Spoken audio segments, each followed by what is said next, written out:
For those of you who have not known so much about MaGIC or MaGIC Social Entrepreneurship specifically, we actually have the dummy guide in front of you, as well as we call this a leaflet, a triangle leaflet. This year, we're really about building critical mass of social enterprises, social entrepreneurship. We actually have 3 teams. My name is Dazrik. I'm actually leading the ventures team. Ventures team really looking into investing successful social enterprises locally in Malaysia. So we run Program Accelerator as well as the Amplify Awards, and we will also continue this for 2016 onwards. Ami, who's actually there, runs the academies for social MaGIC SE. So it's really about building capabilities, building, development, and part of parcel of today's program is actually Amir's MaGIC Academies program. We have another team, which is the outreach team, who really about creating awareness. We've gone from the rural areas as well as other places of Malaysia to build awareness and raise awareness of social entrepreneurship in Malaysia, right? So that is MaGIC SE. Without further ado, I'll probably pass on to Shuyin. Shuyin is actually from the Unitas Impact VC, right? So she runs a lot of impact investing activities in Philippines as well as Vietnam.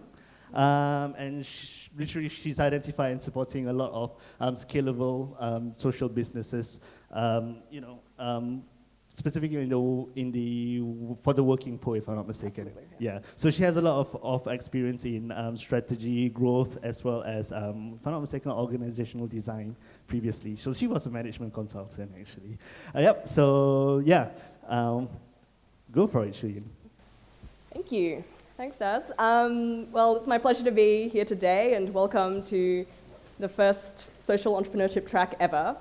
I think we're really in the right place, because the way I see it, the future is social, and I don't mean in terms of the growth of social media or an increasingly interconnected world, though those are important trends. I mean the future is social in terms of social impact, and I see that really in 3 ways. I think the first is that consumers are caring more and more about social impact, and not only are they interested in where their products are coming from, how their products are made, how their services are delivered, but they're actually willing to pay more for products and services delivered by companies who are committed to social and environmental impact.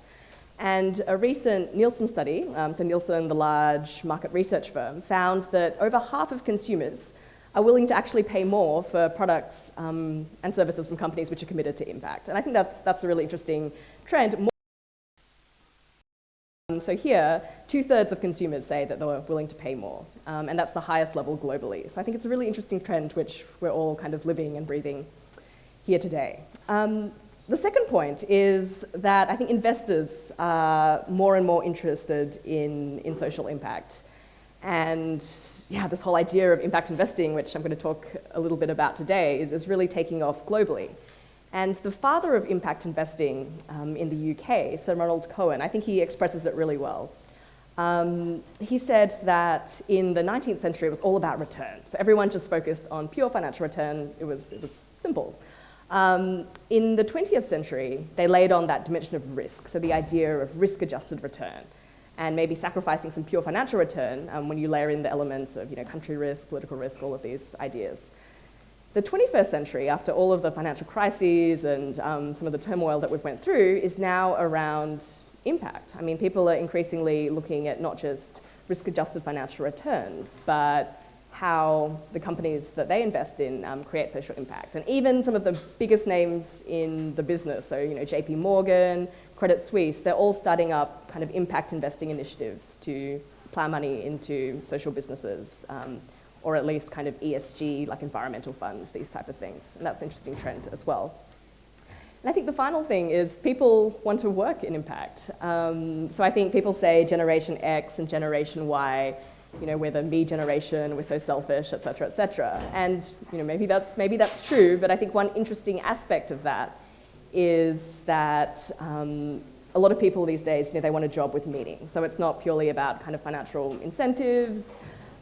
They really care about kind of shared purpose and values in what they do. So I think, the future is social. I think we're all part of a very, exciting kind of mega trend, if you will. And, it's my pleasure here to share just a couple of things, a couple of big trends that are taking place across the region in this space. So I want to start off by covering kind of like what is social enterprise, what is impact investing, some of these more definitional questions, just so we're all on the same page and hopefully are talking about roughly the same thing. And I want to share a little bit about my experience working across ASEAN, so mainly in the Philippines and Vietnam and the rest of the Mekong region. So I have to say I'm pretty new to the Malaysian context, and I really hope to learn from you about that as we go. And I think that's the final point. I mean, because I think I'll really look to you to brainstorm and throw some ideas around about what it means for Malaysia and how some of these kind of regional trends are playing out here. So I'll encourage you, please, ask questions. It's a 2-hour session, so I certainly don't want to be standing up here talking for the whole time. So please feel free to stop me, ask questions. Let me know if I'm speaking too fast as well. So I'm Australian and we tend to speak fast, I know. So raise your hand and seriously tell me, because it's always a pain.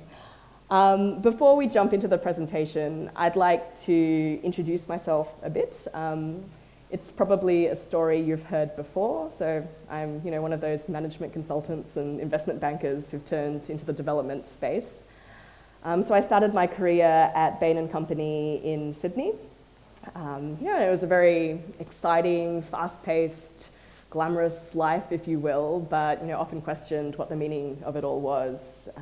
And I think the final straw came when I was staffed on this case. It was a cost reduction case, my favorite kind, for a large financial services company. And it was my responsibility personally to fire, half the staff in that company. So after that particular, there's ways to justify it in terms of creating more value, more efficiency in the organization, but I realized that it probably wasn't the best, wasn't the most aligned kind of work for my values. So I quit my job without having a very clear plan.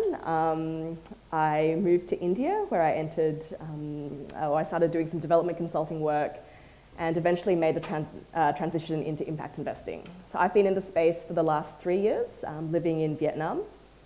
I think it's an incredibly exciting time to be in the kind of impact investing and social enterprise industry. I mean, it's very nascent and it's early stage, so it's a lot of hard work too, but I think it's moving very quickly and we're on the cusp of something very big and exciting, and it's really cool to be part of that movement. So right now I work for Unitas Impact. It's a venture capital firm based out of San Francisco.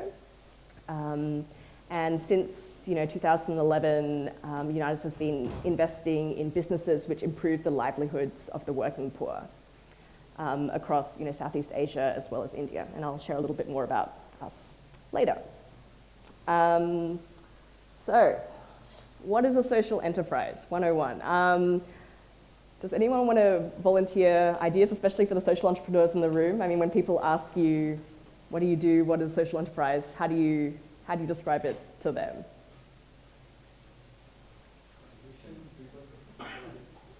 Cool, yeah. I think that's very clean and simple. I like it. Any other definitions? Sustainable, okay, so it's got to make money, all right. It's got to... Addressing a social cause? Yeah, addressing a social cause. Okay, profit-making entity with a social aspect to it, yeah?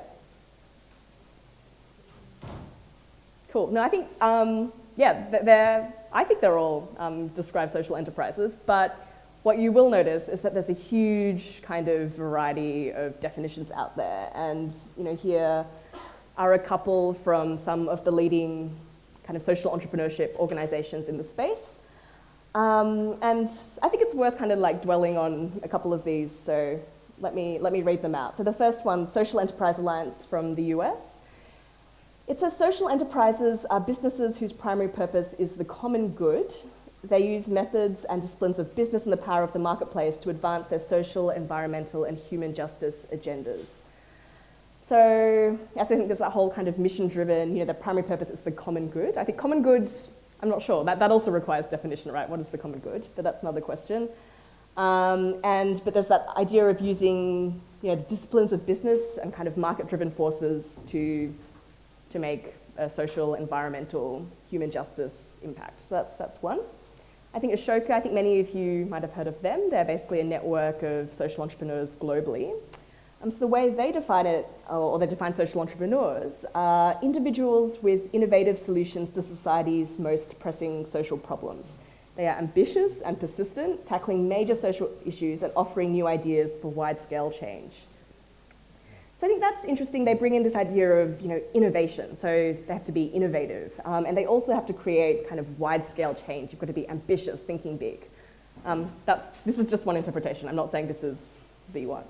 And then finally, from Social Enterprise UK, I think UK is probably one of the most developed markets for social entrepreneurship. I mean, they really had the backing of the government in a big way. They've got big society capital, which is driving the impact investing industry there.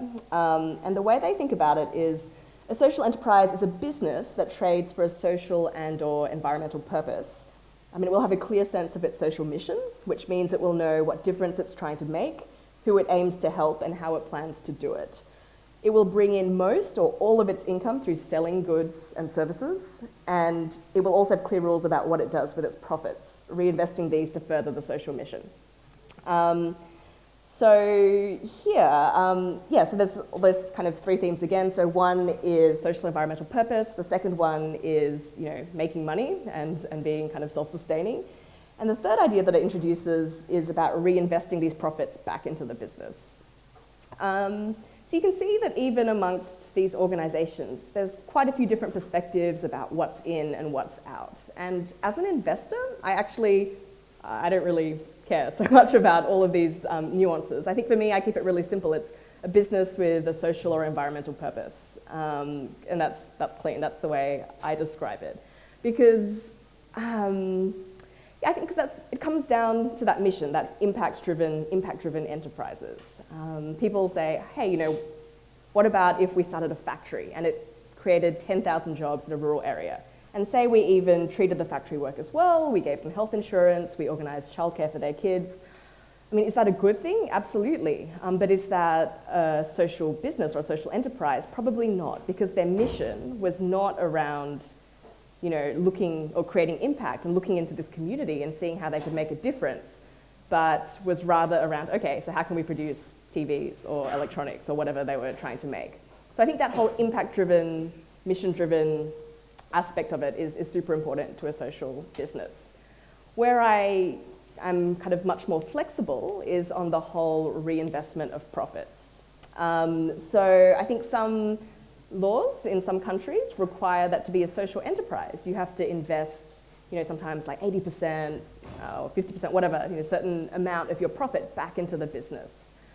I don't think that's necessary for a couple of reasons. Well, number one, I'm an investor, and if all of the profits are being reinvested, then my whole business model is gone myself. But also, I think the most exciting social enterprises that I see are when the impact is really built in to the business model. I mean, there's no way that business can really scale without just creating more impact. And maybe to illustrate that, I can give you the example of one of our portfolio companies in Indonesia. It's called Big Tree Farms.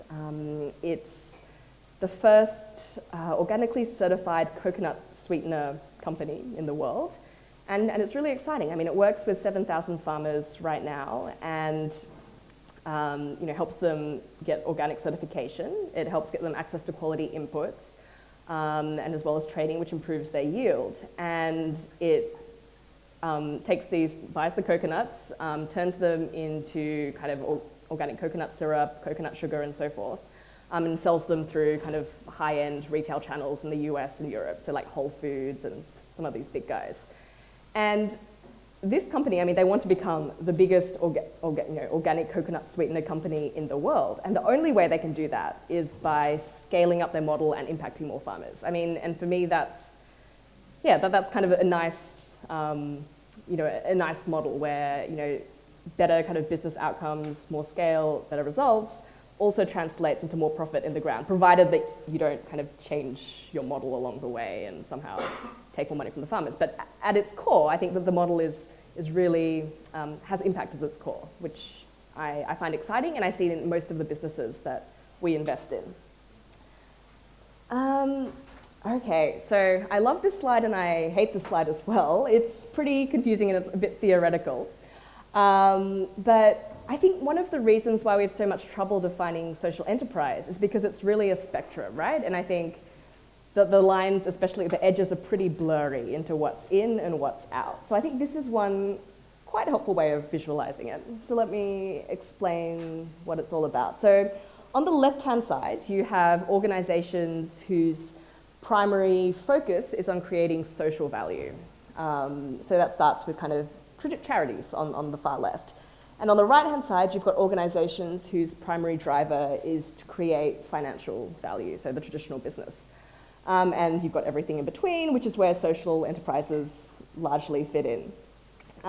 It's a bit hard to read, but in the charity, the charity bucket on the far left, you've got organizations which only receive grant funding, essentially. So they receive 100% of their kind of project budgets from grants, and they've got no kind of income from trading whatsoever.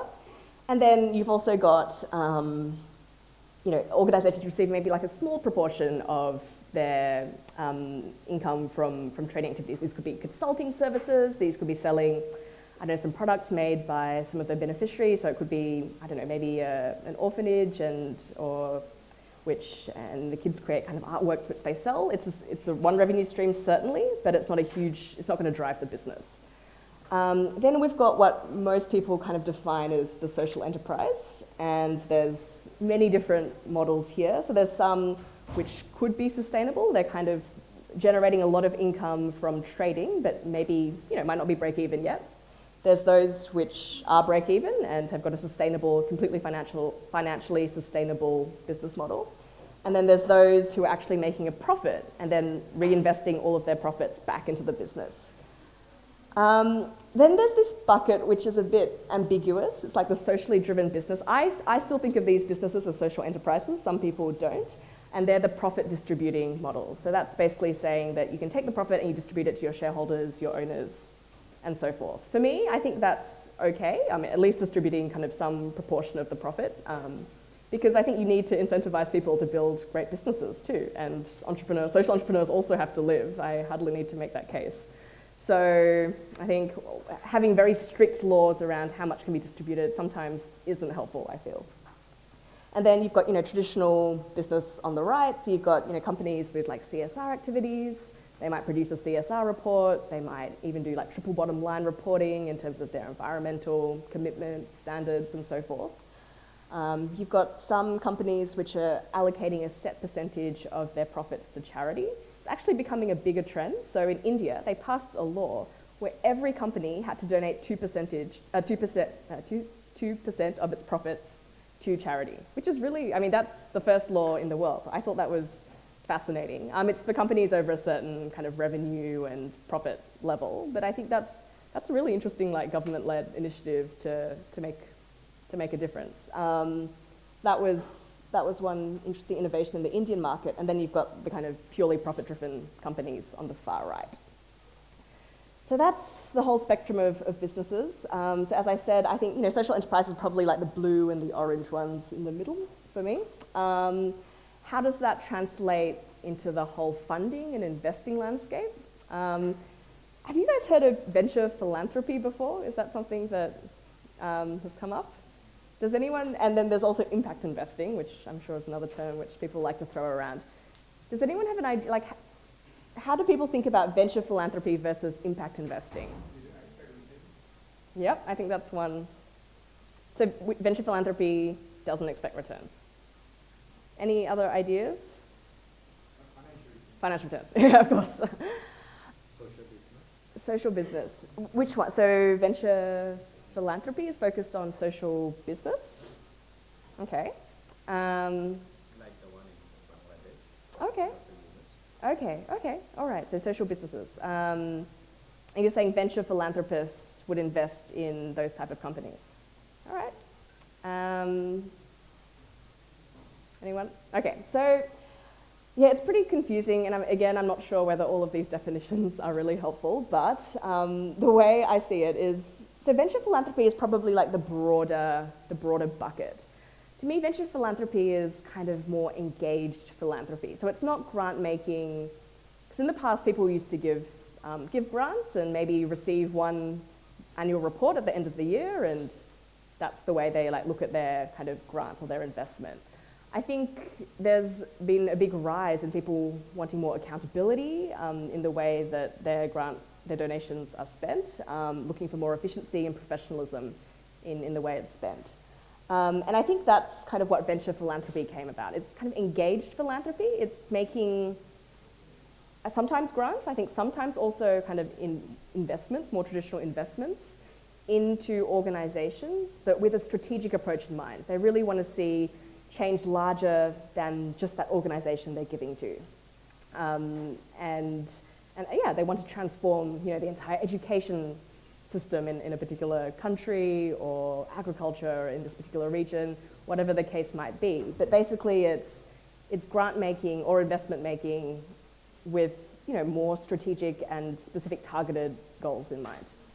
I think impact investing is kind of a subset of that, but with the expectation of a financial return. I think venture philanthropy, some of them expect, I think, pretty high financial returns, or just a little, or none at all. It's negative 100% IRR. But for impact investors, they would always expect at least to get their capital back.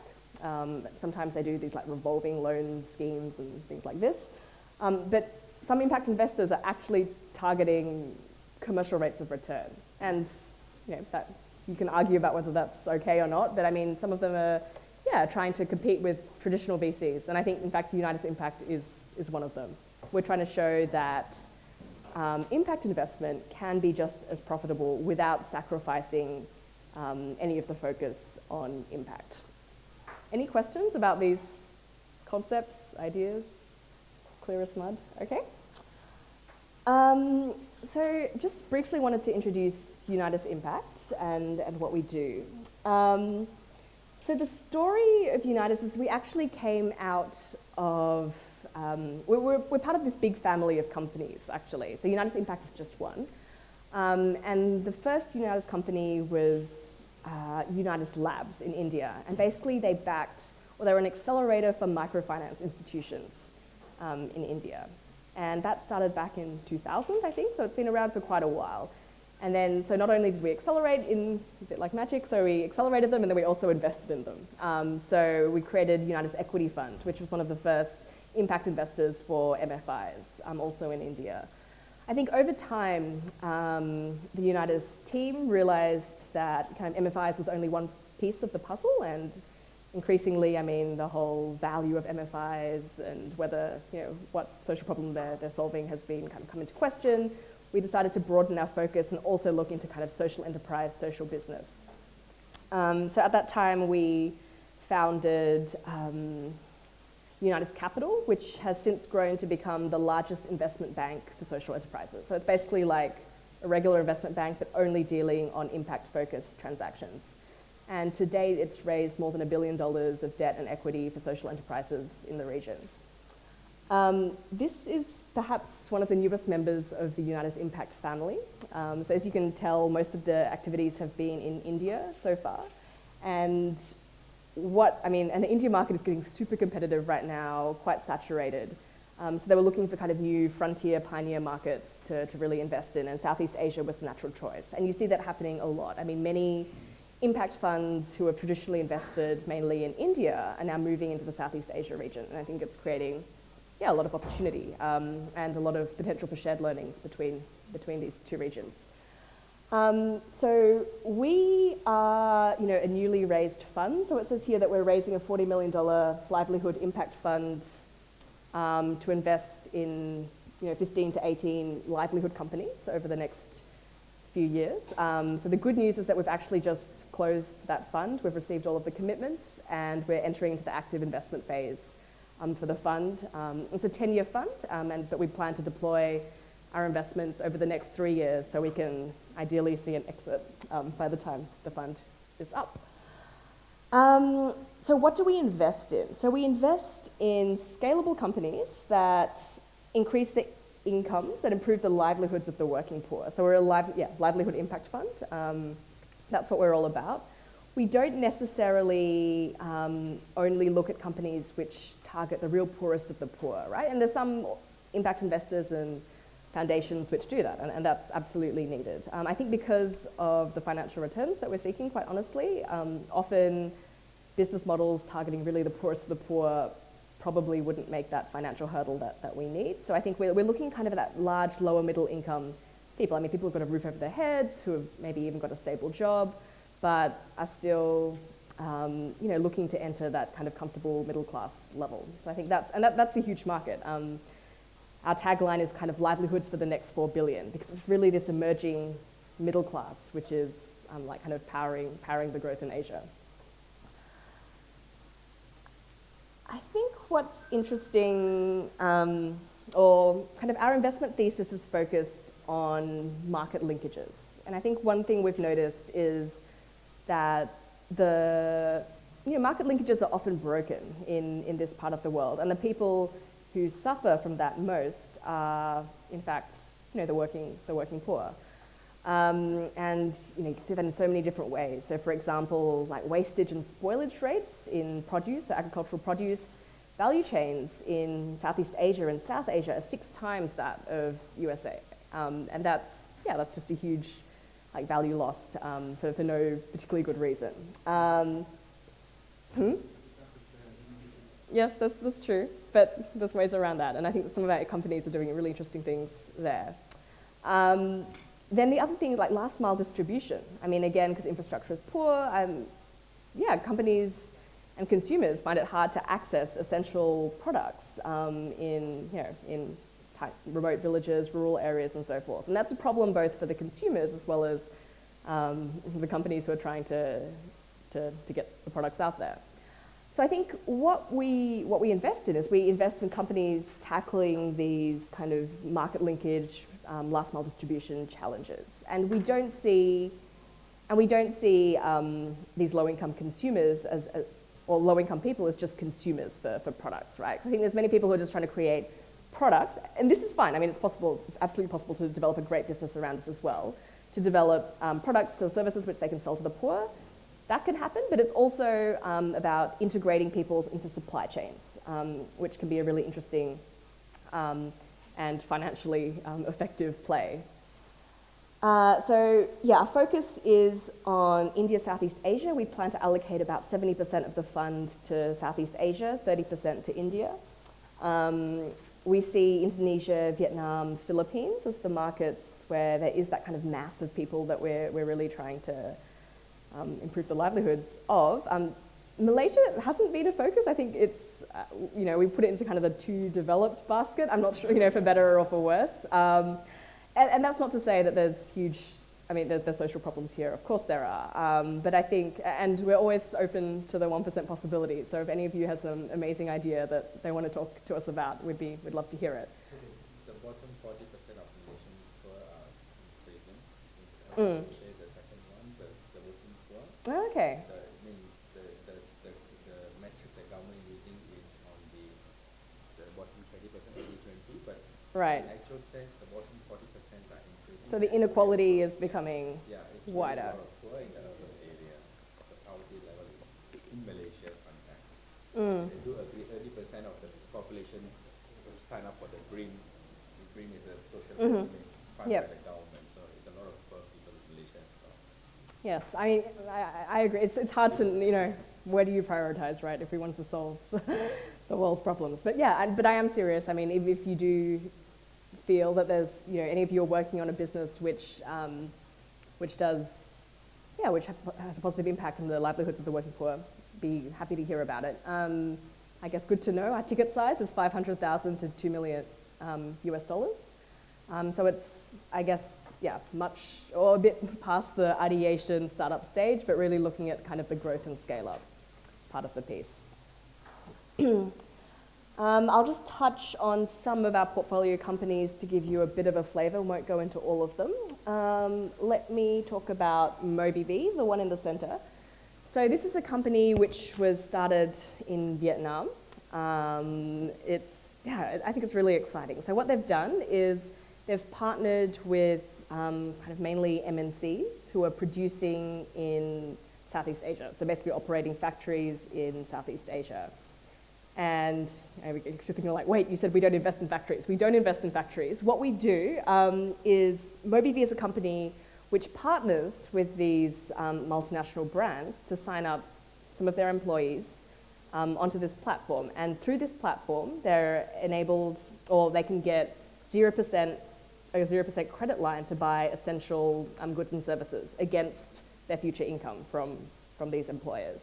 And they pay off, so they buy things like rice cookers or fridges or washing machines, like pretty essential products, to improve their livelihoods. And they pay them off in 3 to 6 months installments, and it's kind of guaranteed against their future income. So it does a couple of things. So obviously they do get the goods and services, or the goods at an affordable price. So it's the same as retail price, even though they're getting it on credit, essentially.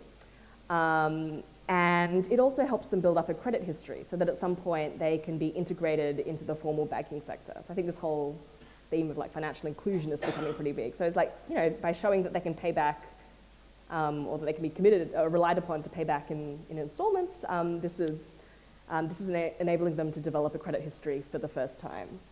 The interesting thing is, it's clearly a product, or this is a service that both the factories want as well as the workers want.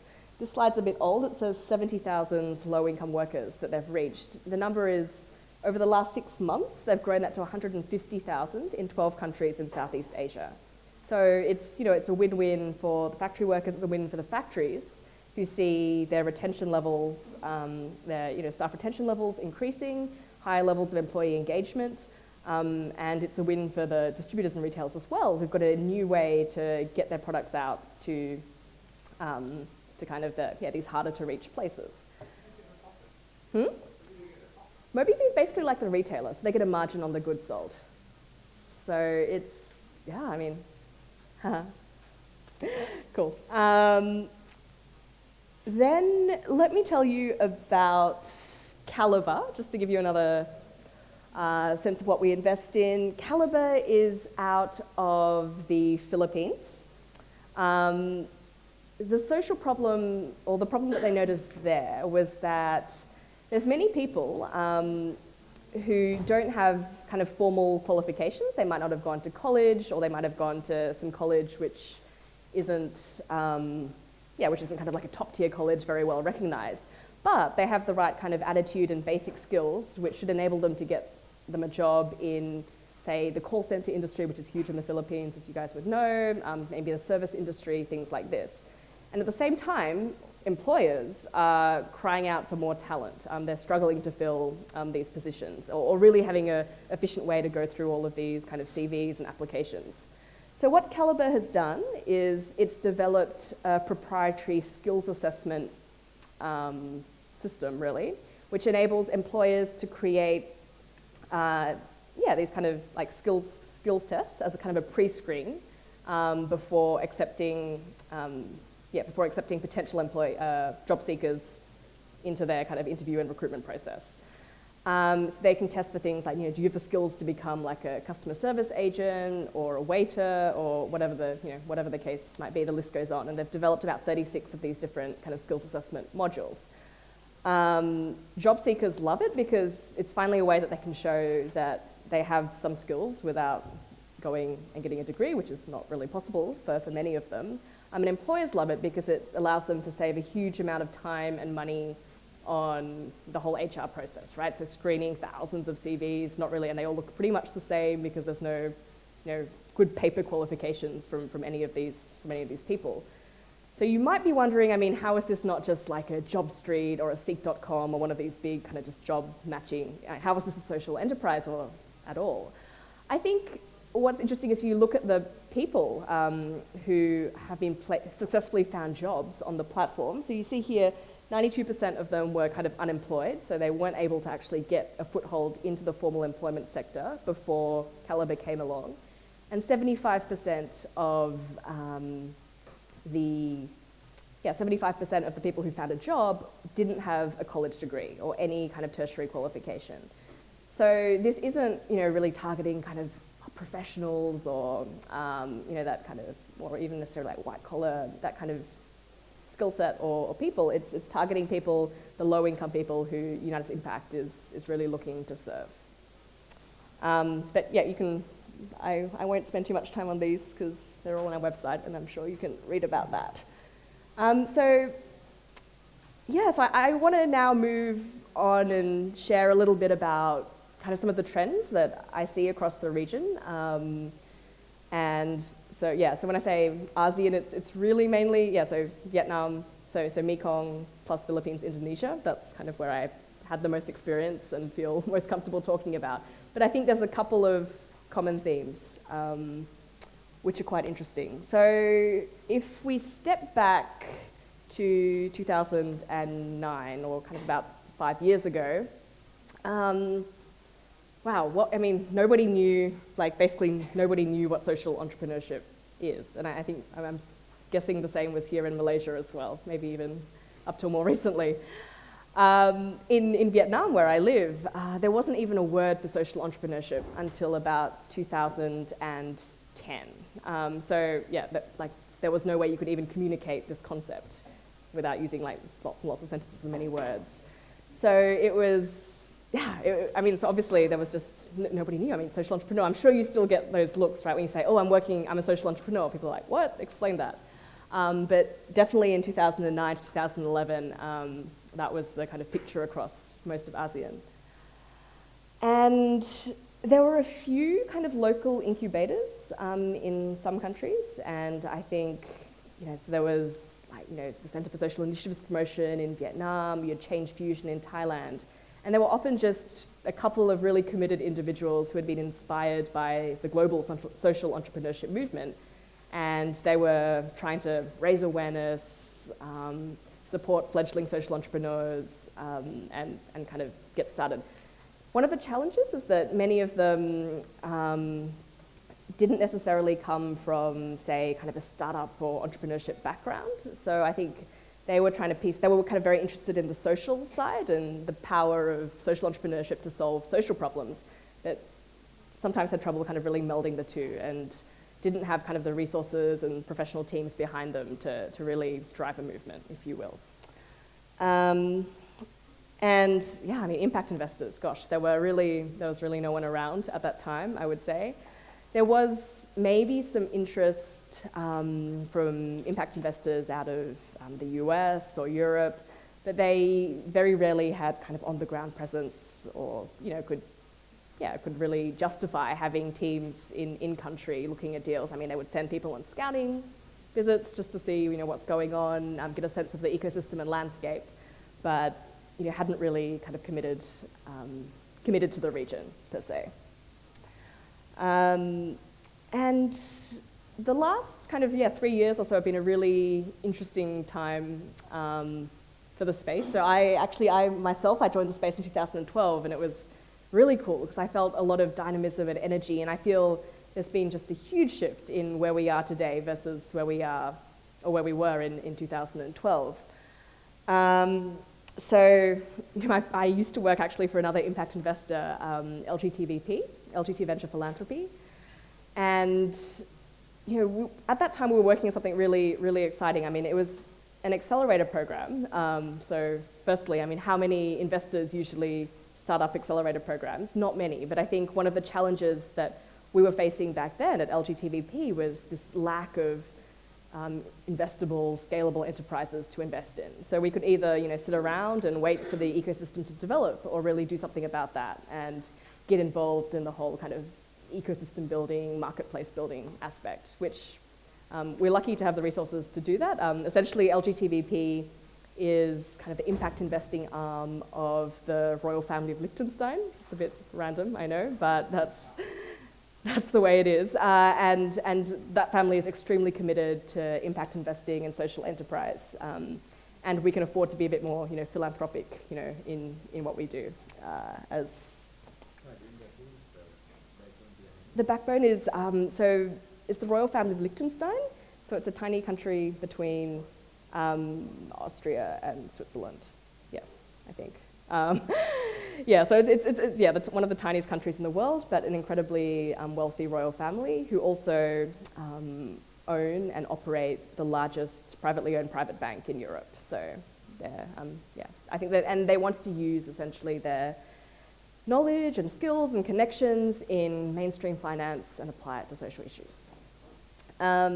So LTVP started an accelerator program.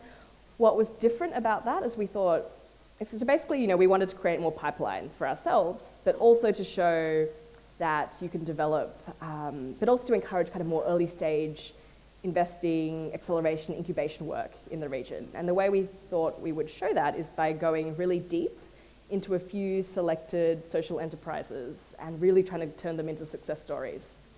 So small amounts of money relatively, so $50,000 US, but also kind of hands-on consulting support. Literally, we would have people from our team who would go and sit in the offices of our social entrepreneurs and provide them more than advice, which is often the case, more than mentorship, more than like, hey, you should do this, but actually getting our hands dirty and doing it, which I think is still pretty unique in many of the accelerator models that I've seen.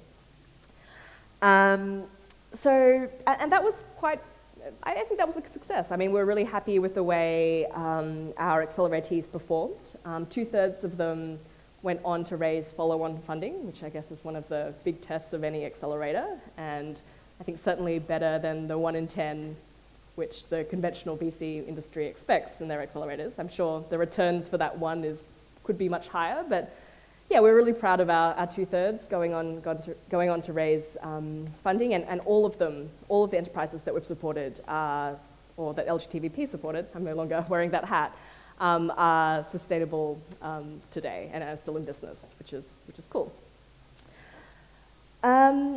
At the same time, I mean, global organizations such as like Rockefeller and so forth, they were really into promoting this whole like high impact entrepreneurship. They had so many different names, like high impact entrepreneurship, social entrepreneurship, impact entrepreneurship, all of these things. And they were really plowing a lot of investment or donations into supporting accelerators and incubators in the region.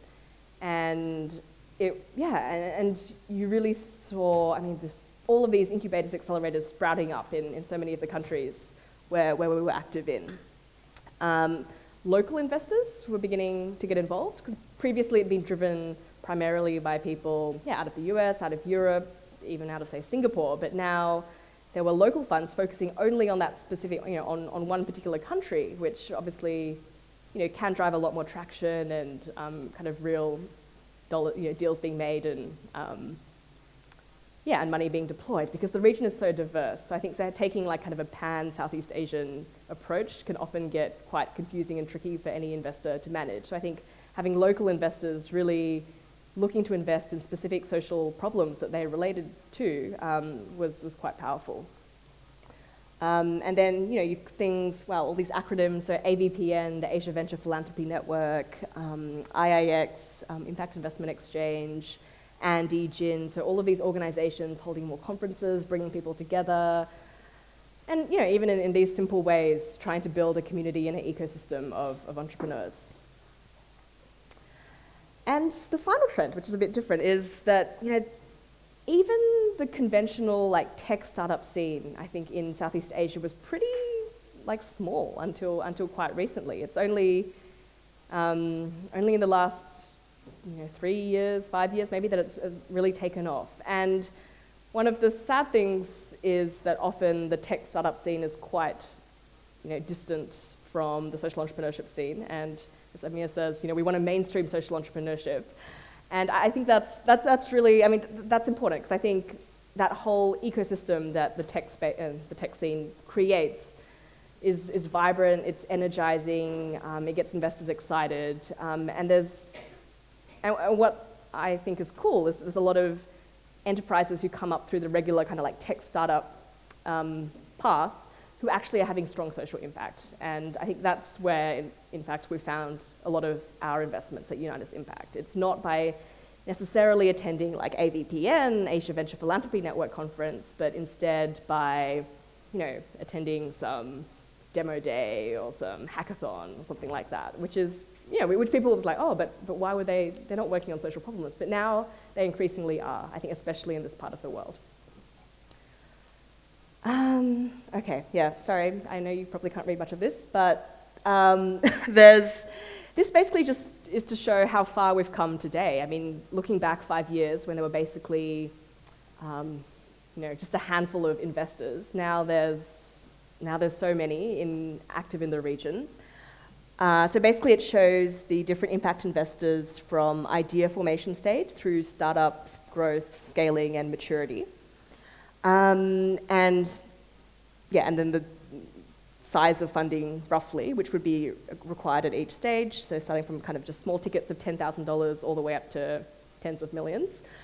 And then the color coding means, so the darker blue ones are investors who've been active for more than 3 years.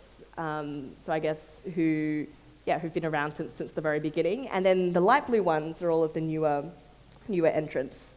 So what's interesting, I mean, so the more traditional players, if you like, the dark blue ones in the top right, they're often regionally focused, mostly foreign, in fact all foreign as far as I can see, and taking kind of much larger ticket sizes. What's really encouraging is the growth of these local organizations really playing in that whole idea formation and startup stage. And with ticket sizes which are appropriate, return expectations which are more appropriate to those stages. Yes? Sure, ticket size is just the size of investment that any investor wants to invest in your company, essentially. So if I say something like, oh, our ticket size is $500,000 to $2 million, that's kind of how much Unitas Impact is typically willing to invest in any one company. So, and when you say, so you can say, I'm raising $2 million, and I'll say, okay, and I'll say what's it for and ask you lots of questions, but does that answer you clear? Cool. So I think smaller investment sizes, just $10,000, $20,000, $50,000 to get things started, and often as grants. Because I think the other thing is at that particular point of the whole business cycle, like grants are what you need. Like don't try and, I mean, it's still a gap because I think most investors are trying to now look for at least to get the capital back or make some crazy financial return. But at that stage, I think people have to accept that philanthropic capital is probably, you're always going to need it, especially in the social impact space. So I think where are we going from here? I just wanted to comment on some themes that I saw across the region.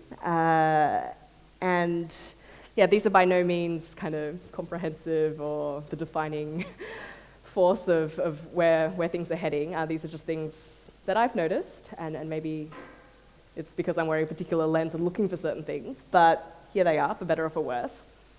So the first one is this rise of kind of tech-enabled solutions in the startup space, and kind of this convergence or mainstreaming of the tech startup and social impact worlds.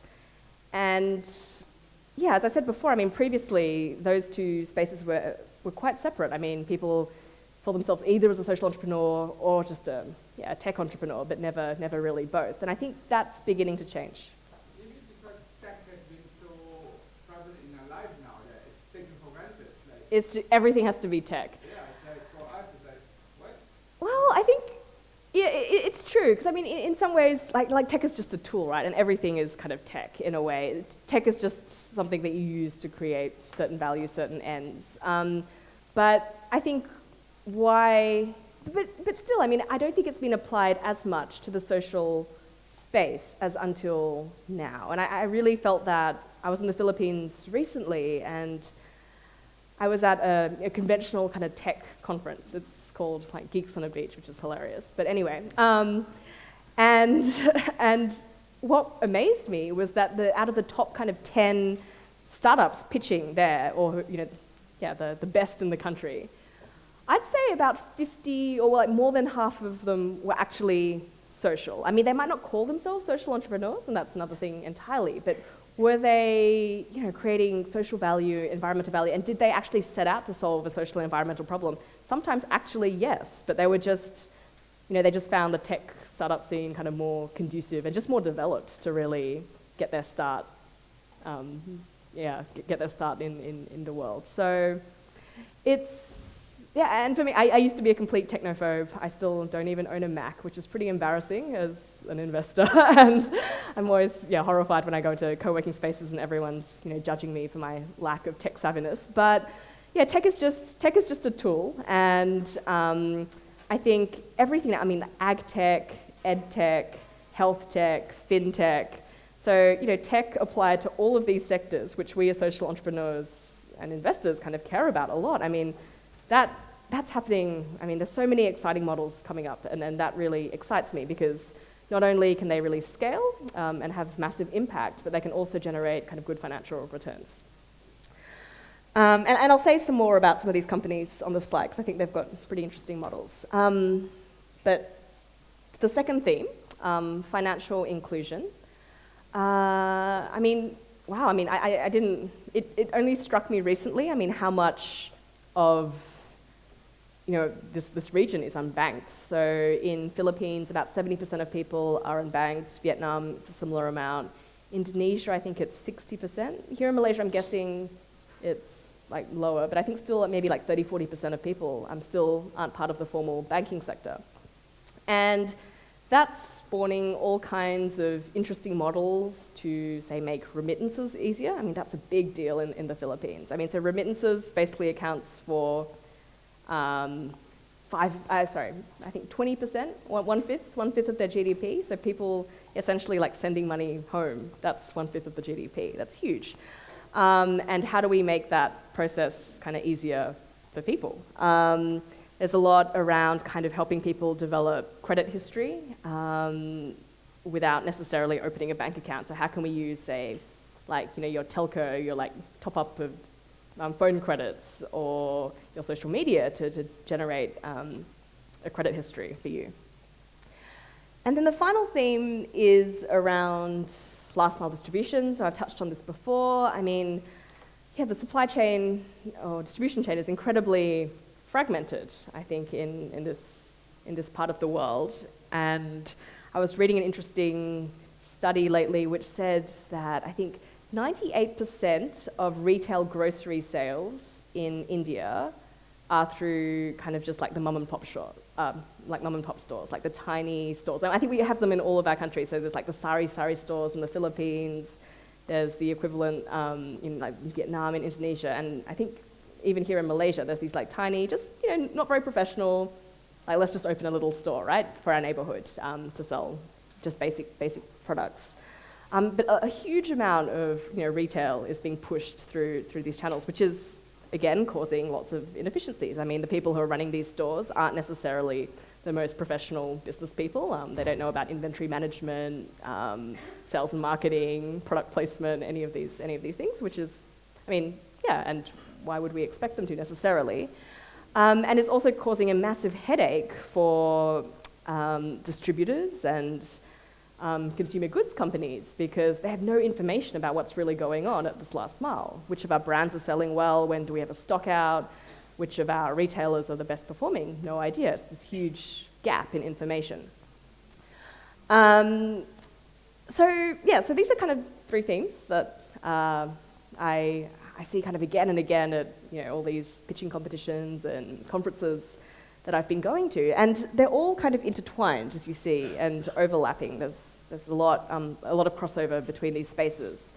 And I'd just like to touch on maybe a couple of models which I found really interesting. Maybe just we'll pick three. So M-Clinica. So M-Clinica, that was started in the Philippines. And this is exactly, it's a very classic kind of last mile distribution problem. So essentially, the pharmacy market is incredibly fragmented. So there's thousands and thousands of different pharmacies. They're certainly not all your like Watsons or organized chains, the bulk of it is channeled through, small pharmacies for which you might not necessarily even need a license to operate. So it's incredibly intransparent. So that's on the one side. On the other side, I mean, pharmaceutical companies, they've got this like data gap, data issue. I mean, they've got no idea which ones of their medicines are selling well. If they had to do, say, a product recall, they would have no idea how on earth would they get all of these products back. So it's inefficient for both parties. How MClinica works is it connects the consumer, the pharmacies, and pharmaceutical companies onto a mobile platform. Basically, if I walked into a store and wanted to buy a particular product, the pharmacy owner, if they were part of MClinica's platform, would say, hey, sure, I can sell you this product, and I can even give you a discount, let's say 10% discount, if you just provide your phone number. So I'll be like, okay, so I provide my phone number. They gather that data, they log that transaction on their mobile phone, because they all have a mobile phone, even though they might not have a proper computer inventory management system or whatever. That data gets aggregated and sent back to sent back to the pharmacy companies who are partnered with MClinica. And what happens to me as the consumer is I get reminders when I need a refill of my medicine, and I also get targeted public health information messages. So basically, I mean, it's helping consumers get access to more affordable medicines and access to better public health information. It's helping the pharmacies drive customer loyalty and increase their sales. And it's helping pharma companies really understand the market better and really craft the strategies for these new markets. And the discount, by the way, is borne by the pharmacy. So they eat the discount, but they get this data kind of in return and also pay for use of this whole platform. So that's really interesting. I mean, right now, the Philippines government is on board. I mean, because it has massive public health potential, right? If you build this data set and this network, you can, track kind of disease outbreaks. You can deal with counterfeit medicines in a better way. You can deal with product recalls in a better way. There's a lot of potential for not just, say, the pharmaceutical companies to do well, which I guess people always have their concerns about, like what is Big Pharma's true intention? But also, I mean, the government to really deal with kind of public health issues in an organised and more effective manner. So that's one really interesting model. Maybe I'll touch upon Lendo. So Lendo sits at the intersection between financial inclusion and tech.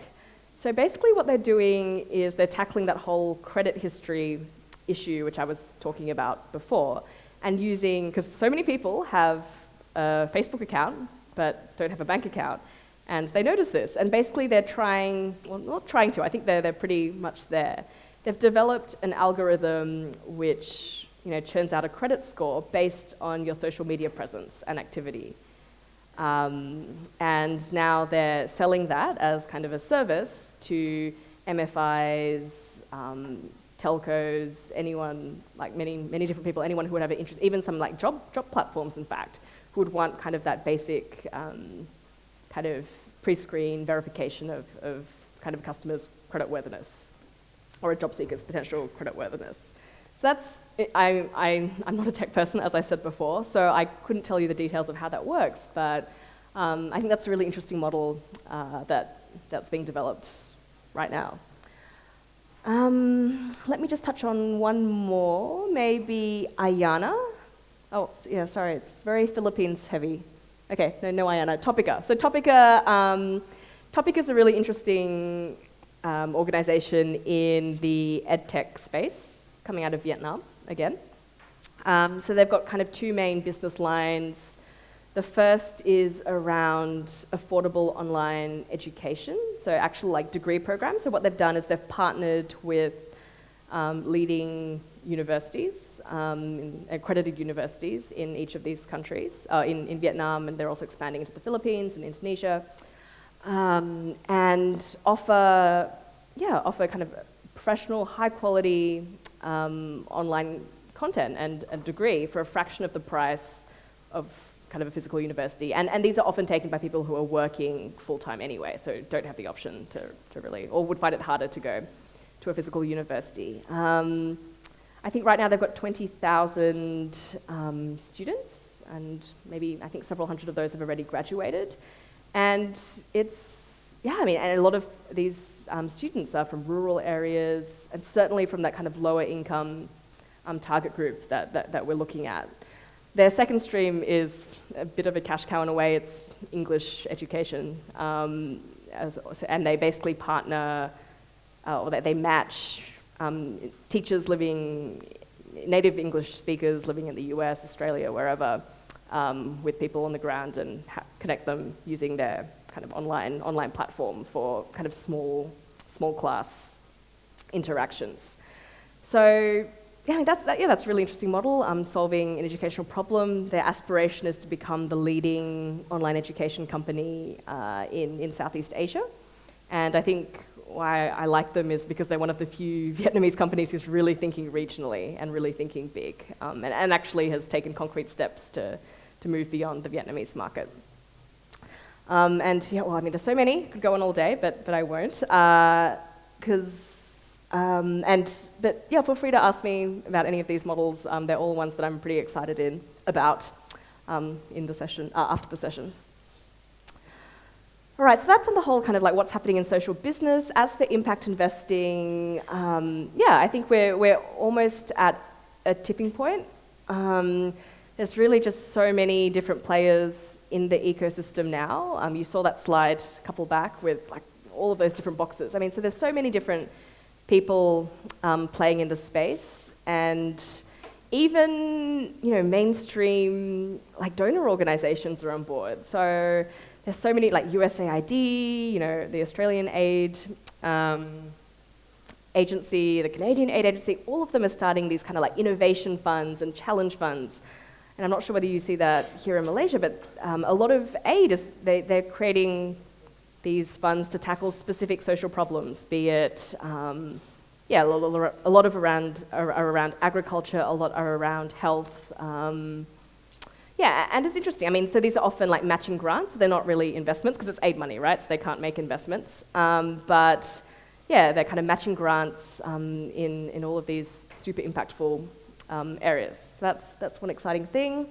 As I said, kind of more and more kind of regional collaboration. Still not enough, but I think beginning to be a few more opportunities to bring people together across the region in this space.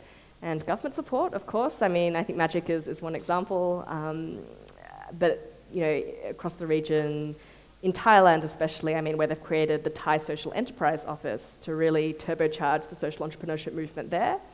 I think governments are increasingly realizing that, yeah, it's a powerful trend with a lot of potential to make their lives easier as well. And are increasingly, setting up organizations to promote it, embedding it in law. So in Vietnam, even, I was quite surprised. I mean, even we now have a social enterprise law, or it's recognized as a kind of particular entity. That's again, when the whole debates about what is a social enterprise come back into play, and I don't think they've been solved yet, but I think it's interesting they're at least taking steps to recognize this as a new business model. But yeah, we're not there yet. I think there's a lot of, there's still some challenges and hurdles that we face, as always. For me, the main ones are around kind of appropriate capital. I think there still is a huge gap at that kind of seed and ideation stage. There's really few true early stage investors out there. I feel, even for us at United's Impact, right? I've told you what our investment size is. It's $500,000 to $2 million, and we just can't go beyond that. I mean, and we're not really tackling that early stage kind of incubation acceleration phase at all, however much we might want to, because I mean, we've made our own promises to the investors in our funds that we will spend our money in certain ways, and so we can't go off and pursue and support every enterprise that we would like. I think the danger there is that, there's this idea of, we're talking about it just before we started the session, like doing well and doing good at the same time. And I think in some cases, I mean, it's not possible to do that. You need to, you need to like give a grant and like not see your money again. Because those early stages of business, I mean, they've got to pivot so many times. You just need, I think, deep pockets, like, or investors or grant funders need deep pockets to really help some of these earlier stage enterprises succeed. And I think that's still missing, that kind of real, those kind of very philanthropically minded funders who are looking at the bigger picture, the long-term growth of the ecosystem, rather than kind of financial impact or financial returns within the next 5-10 years.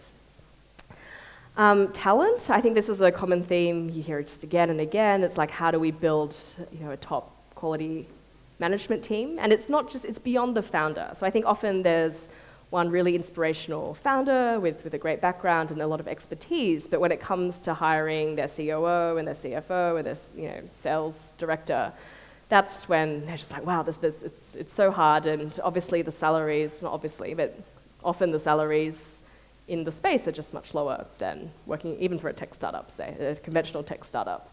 So it is a challenge. Don't think we've really cracked it yet, but I think I do see more and more people wanting to work in social enterprise. I think that's something that will change over time.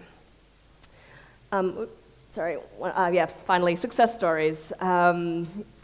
It's even today. I mean, I think when I'm asked like, what's your favorite social enterprise in Vietnam, or tell me, or in the region, I don't really have a clear answer necessarily. I mean, there's not one which the person that I'm talking to will automatically know, or be able to relate to, be like, wow, that's a great company, and creating a lot of social value as well. And I think we need to have more, maybe an obvious point, but we need to have more of those if we're really going to build a movement and make it mainstream. So now, so I've talked enough and I'm also running out of voice. I'm going to hand it over to you, and I really want to learn about kind of what you see as the big social issues and environmental problems that you see in Malaysia today, and have a bit of a brainstorming session around that. Because I think I really like it when social entrepreneurs that I speak to can articulate the problem that they're trying to solve clearly. Because I think that, what pain point or problem are you really addressing? Because it's something that people are more likely to want to pay for, right? As pay you to solve that problem. So I think starting, I also like to jump into solution mode. I think it's more fun, it's more optimistic, it's more positive, but really defining the problems and having a good sense of the scale and magnitude of those is important. So I kind of want to throw open to all of you, and just for your ideas on kind of what do you think are the big social challenges that you see. Maybe some of you are working on them right now, and there won't be problems in some years. And for now, every idea is a good idea. So I'm not looking for the biggest ones or the ones which social enterprises are already tackling, anything like that. I just want issues which you see in your society. Come on, Malaysia. Come on, Malaysia. Come on, Malaysia. Oh, can somebody write? I'll go right. Oh, you're going to write. Are you sure? Are you sure? Okay. Yes, please.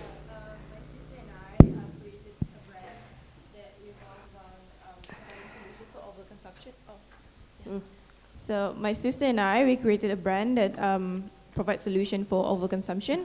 Mm-hmm. We realized that Malaysians, everyone shops a lot, obviously, but there is a problem in Malaysia where people just keep on buying things, especially when all these new brands coming in and they wear it once and they just throw it away. So we created a solution, and we created this waste management enterprise that we call Thrift on Wheels.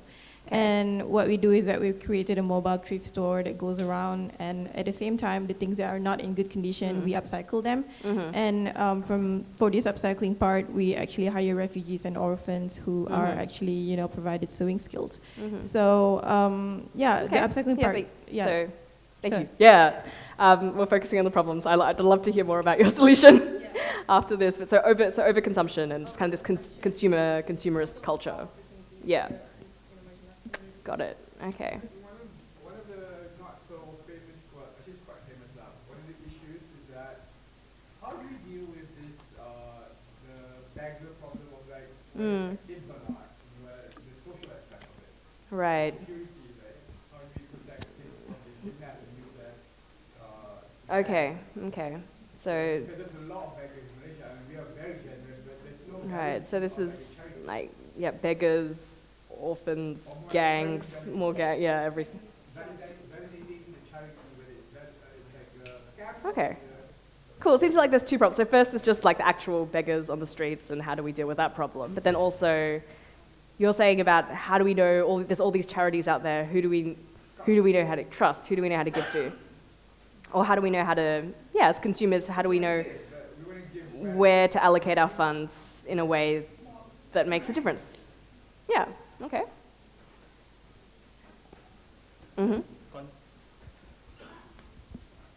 Hello. And continue to the gentleman's problem. And most of the time when we donate money to any of the organizations, most of the time we don't know where does our money go to and what does it mean to the people and what are the new development from that group or that particular persons. Okay. Yeah. That's cool. So you all want to become venture philanthropists, right? Engaged philanthropy, really committed to the impact. All right. Please, yeah. Equity funding or for the impact invested, they put in equity or how is it? Is it a loan? It can be both. If you wouldn't mind, I'll answer that question after we do this kind of exercise on kind of the social challenges, and then I'll have an open session for all kinds of questions. Yeah. Sorry. Yeah, I think there's also like sort of legal issues regarding, working with refugees and, Okay. marginalized communities. So that's one of the. Okay, social problems. So working with.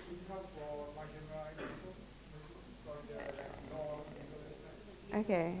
So refugees, people without. Refugee crisis, I think. Yeah. Monocrop with palm oil. Okay, so yeah. Imported food. Okay, so the palm oil industry. Huh, interesting. So how much food does Malaysia import in staples? Okay. Okay, so kind of food security, I guess, and yeah. And then the high cost of those charges. Yeah. Because I think the government had recently increased the price for charges to enter hospital Right. for foreigners. So I have been working with some foreigners to bring them to hospital. I have to help them to pay Right. 65 ringgit upfront to just get the doctors. This one. So how we can help those refugees and all those people without documentation to go and get basic health care. Yeah. Absolutely. Please.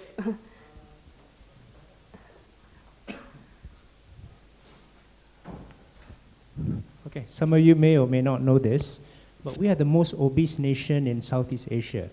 And we're also the second Really? most obese in Asia because we're very happy people, despite all our problems. So, okay, the Director General of Health has already issued a statement that we are a very sick nation. 63% of all the population above 18 have at least one risk factor for these non-communicable diseases, which is diabetes, hypertension. So it hits the poor when someone goes sick. And they can't make ends absolutely. meet. It's one of so the this is something silent lurking under. So be careful when you go to mama and eat. who is the most obese nation in Asia? Because you said. Okay. Yeah, Vietnam. I don't understand because people, the thinnest, really, but they eat so much. I don't understand. It's healthy food. Hi, I'm I'm following his entry. I wanted to highlight food wastage. Food I think one of the wastage, things that we have a big issue here is I think we are having lack of land, lack of space to actually fill our landfills. I think that's one big issue. People are not actually recycling stuff; they are actually wasting, especially food. I think when you go for buffets, they eat a lot, and sometimes we have events and all foods are being wasted when it could actually be saved. Yeah. Do we have? I think we can go up to 150. 1:15? Got it, okay. I wanted to add on Yeah. to the point about waste management. Yeah. They just issued something in Malaysia where you have to separate your rubbish. Mm. I think a lot of the education, they're lacking in the education in terms of what we do, and a lot of the food scraps and the waste could be maybe implemented in a compost, or I don't know, it could be a potential social effect. Cool, thank you. Try the back.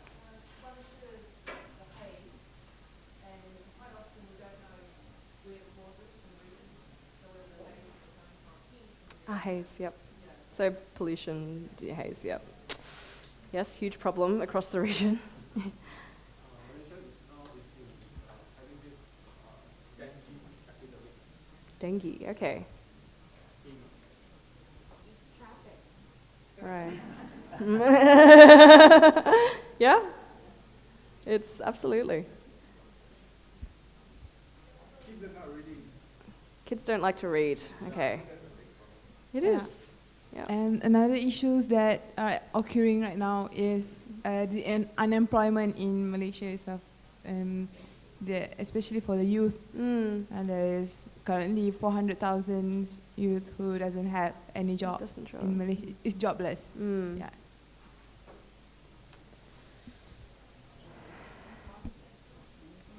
Just, yeah, inflation, okay.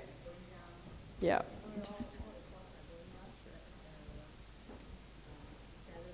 Right, so kind of this higher cost of living and this gap. Mm. Yep. Yeah. That's a real example. Yeah, it does hurt. Yeah. Okay, other issues regarding child protection, which is, it's a huge, child protection is really wide, so just child protection in general, child abuse, trafficking. Yeah. Absolutely. Oh, yes. Wow, this list looks really similar, I think, for all of the countries, and it's really the same, yeah, food security, pollution, education, access to internet. Really, it's... Not this island, on the other island. Yeah, okay. Hi, Oh. this the recognition given to the youths at risk in Malaysia, which is very much less for the past 5 years. And these are the main reasons that contributed to unemployment. And to whatever interventions we're taking part, there's ignorance level of their access to the information and all that.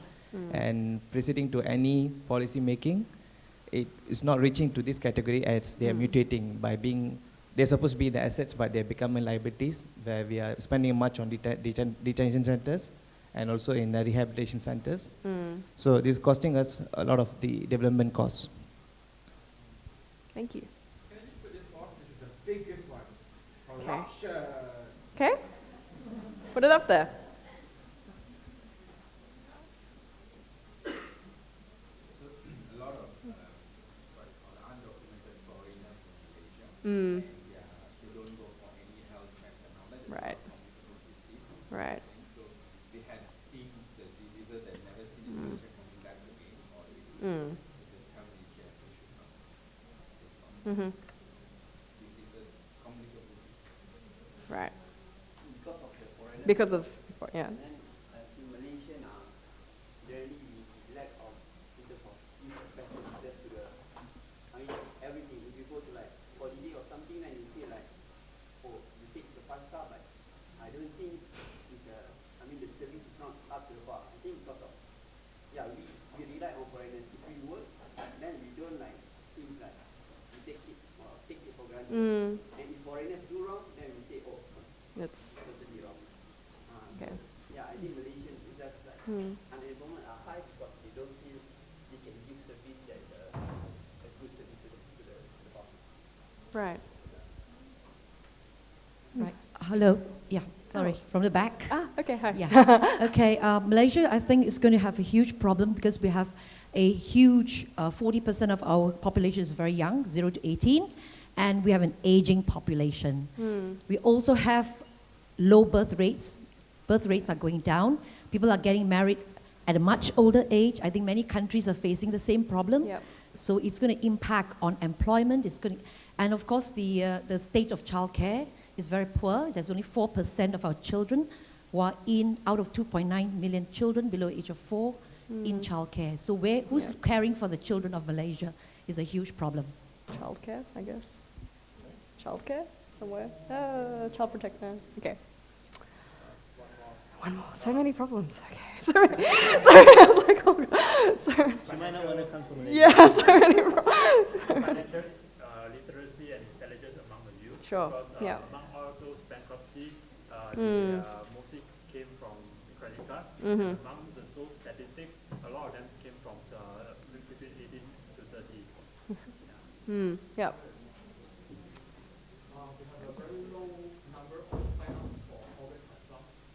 Okay, yep, sure. I mean, when you get a driving license, do they actively? No. So you have to like go out of your way to do it. I see. Okay.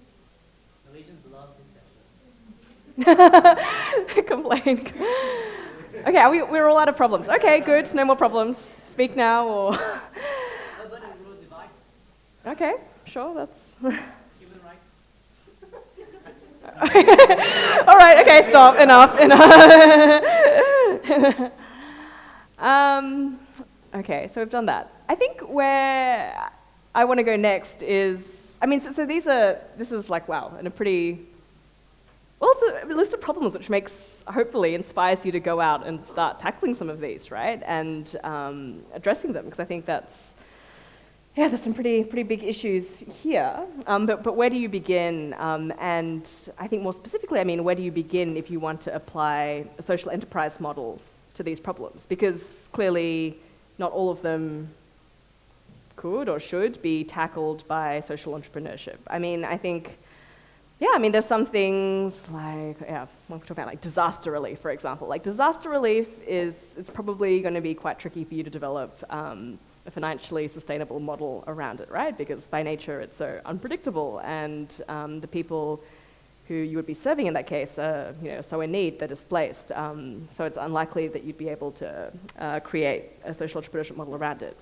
Another one that I can think of is maybe like road safety, for example. So it's a huge problem in Vietnam. I mean, I think you think of all these bikes like whizzing around being very dangerous. That's absolutely true.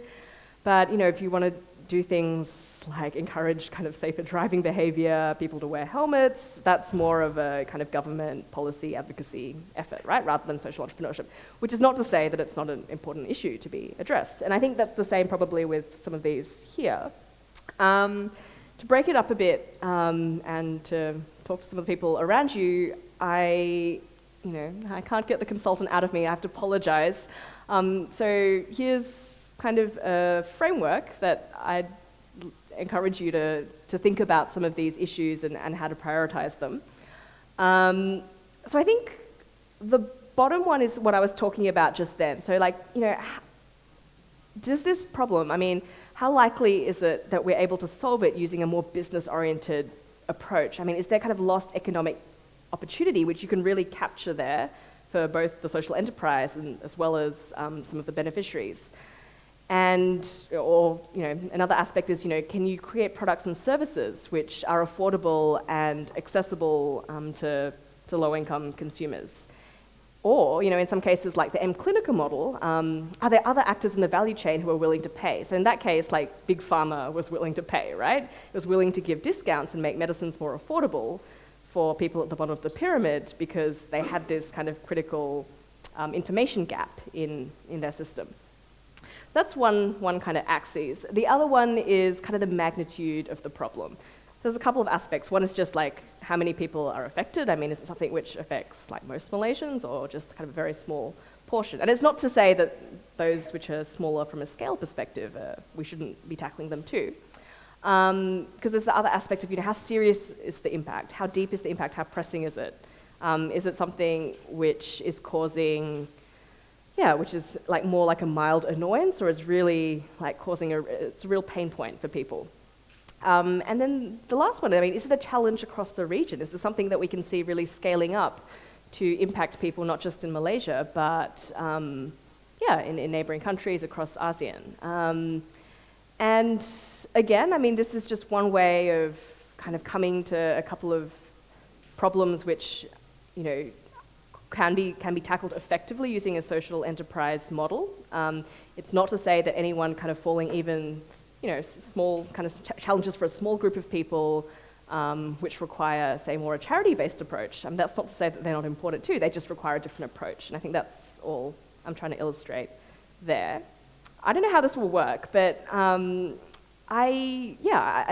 like you to maybe get into groups with people around you and take some of these issues and have a discussion about where you think they fit onto this kind of spectrum. And I think you've got kind of like paper and things you can draw on and sketch out.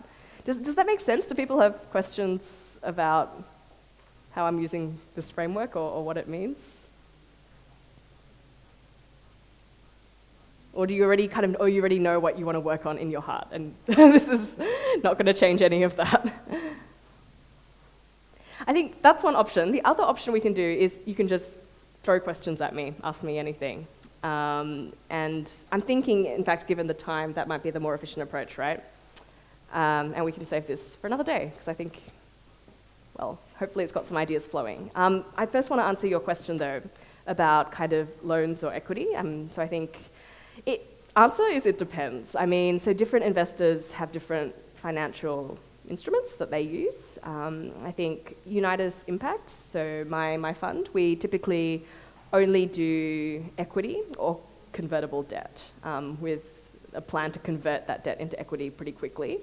There's other investors who only do debt, and some do very specific things like they only do like kind of agricultural trade financing, for example, or kind of working capital loans and things like this. So it really, I think the trick is to find the right investor for you. So I think there's all kinds of different options out there. It's about doing your research and identifying who offers the right size of investment, the right financial instrument, who's got the right return expectation for your needs.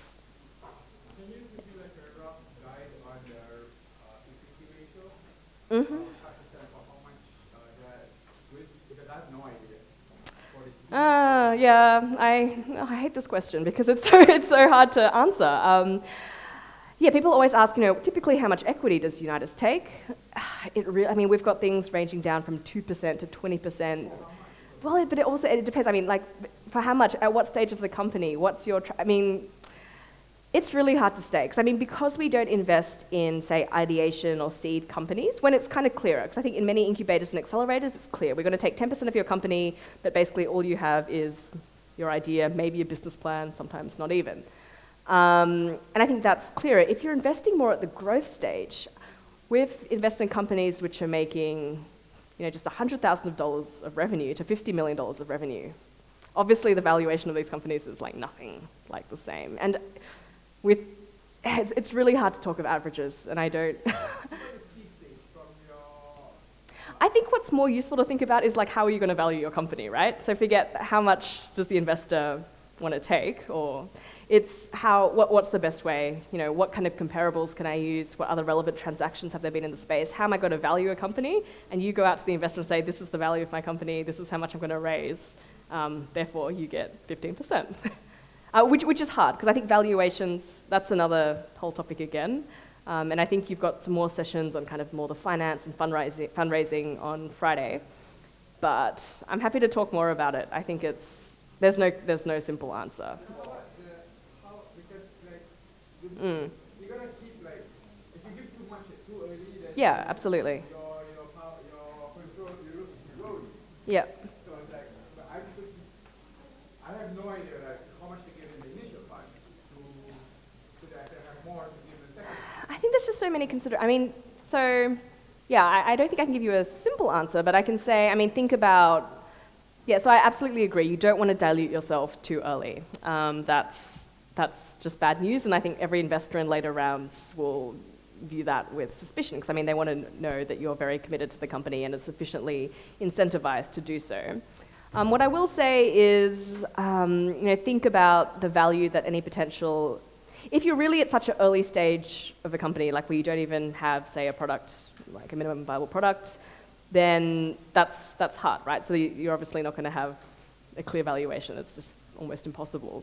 But I mean, think about what value that investor can bring you beyond the money. Think about how much you want them.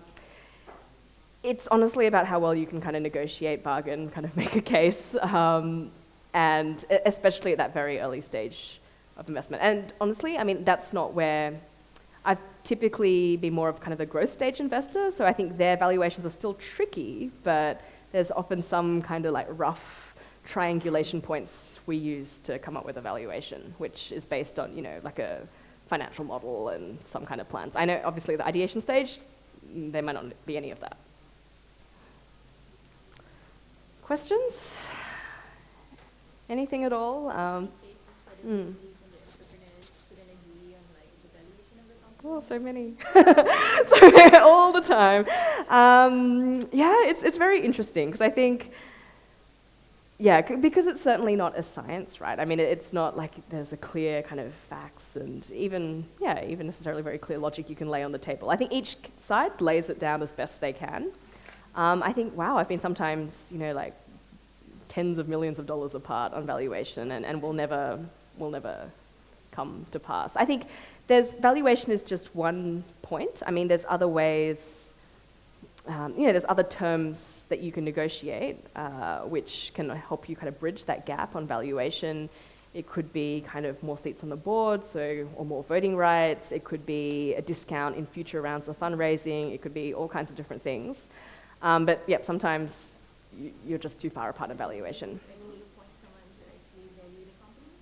We do it, I mean, that's part of our job, I guess. It's to come up with the valuation amongst our team and using our advisors.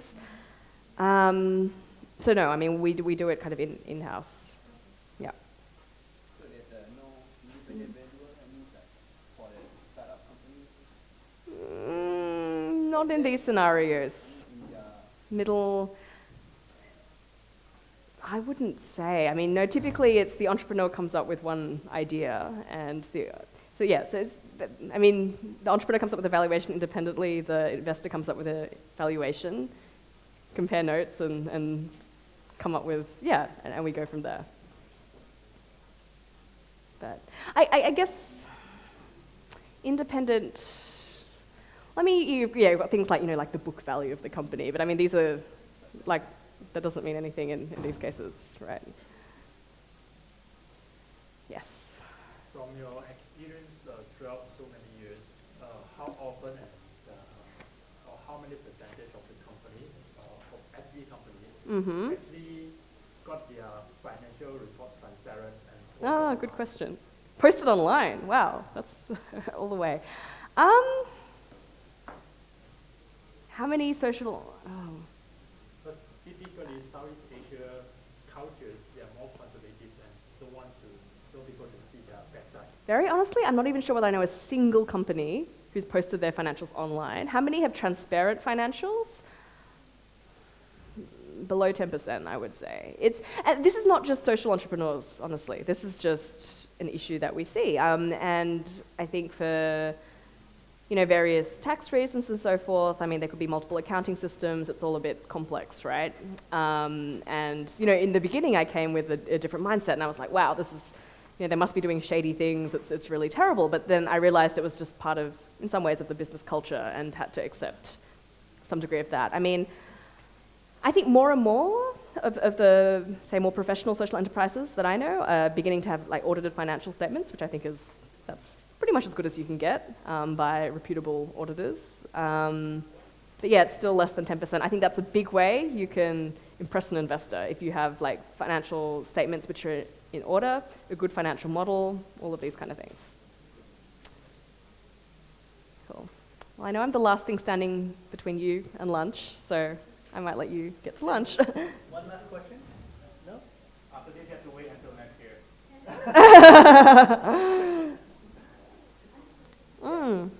What's your take on open source and circular economy? Okay. Wow, that's a big topic. Circular economy.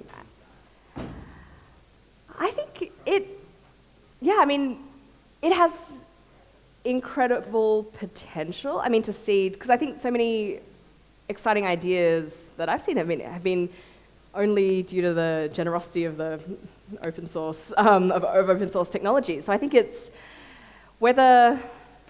how it fits into the social enterprise space. Yeah. So are you asking, do you think? What's your take on it in terms of how it bridges the gap with social enterprise? So kind of just how I think it can create more social entrepreneurs. And I think kind of seed and just kind of bring more people into the space and maybe kind of build that movement and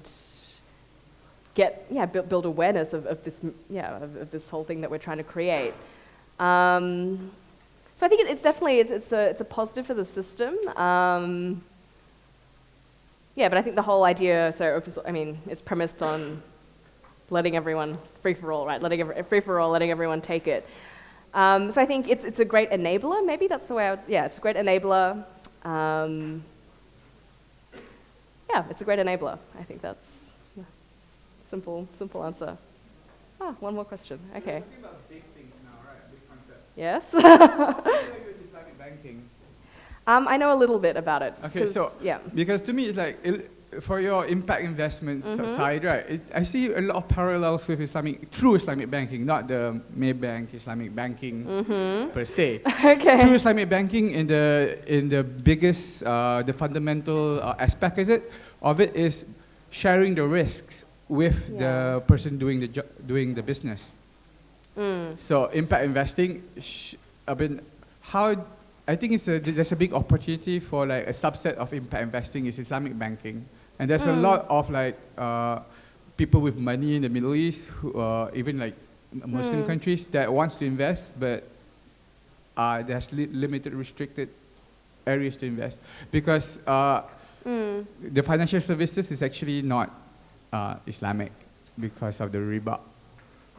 That's interesting. I mean, do you think it's possible to create, kind of a fund almost, which could invest, which is kind of approved, which is okay from an Islamic banking perspective, and somehow, who would give that seal of approval on any such fund?